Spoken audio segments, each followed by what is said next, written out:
Okay, Tammy, here's a situation. Homeowner needs to sell their house.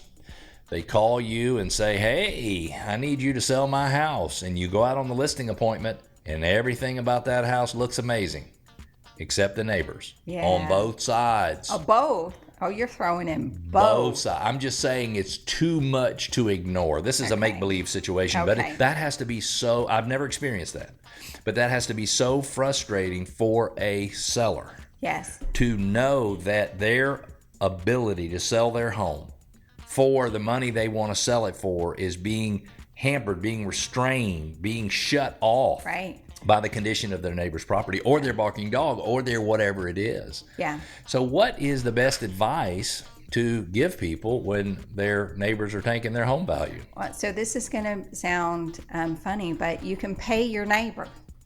So you can, depending upon the situation, you can absolutely hire someone to go help your neighbor clean up their yard, clean up the backyard, clean up the junkyard next door, because it's a real thing. It affects appraisal value. It doesn't just affect the sellability in attracting a buyer. It will absolutely affect the appraisal value. There was one case on this where a barking dog cost, like it came in, it was a $25,000 decrease in the appraisal because it was under noise pollution. Whoa. Yes. Because of barking dogs? Because of a barking dog. So it's a real thing to have a neighbor who will talk. I mean, we've seen this, right? You have a neighbor that comes out and talks to everybody that's showing the home and lets all the dirt, in the neighborhood. Or here's one that most people don't think about. The neighborhood gossip. Yeah. What about the HOA Facebook groups?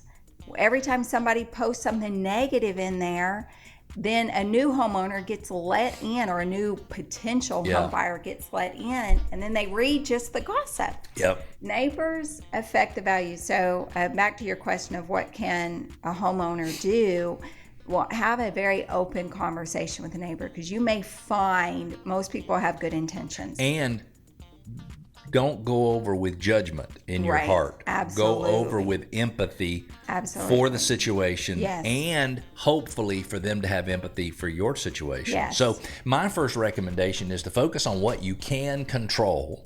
And based on what you just said, you have the ability to control what you do, and you have the ability to control what happens on the property next door. Absolutely. You could, just put up some buffers and shrubs and things like that, but it's so much better just to solve the situation next door. It is. And you know what? In some cases, you can go over and try to be as nice as you possibly can and get nowhere.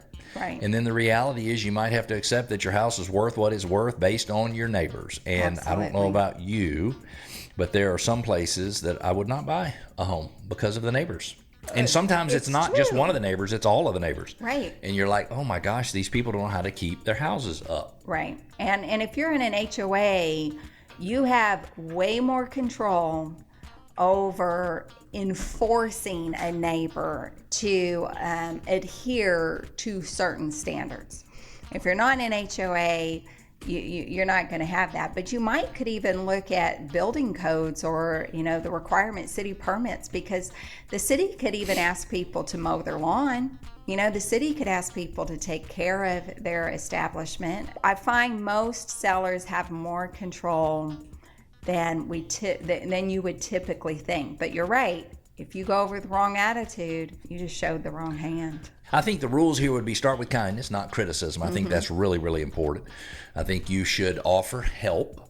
Maybe it comes in the form of generosity or whatever, but you're really helping yourself. You could involve the HOA, which you mentioned if you need to. You could leverage community pride and maybe do a whole street cleanup on a weekend or something like that. And then as a last resort, you could involve the city or the county if you need to.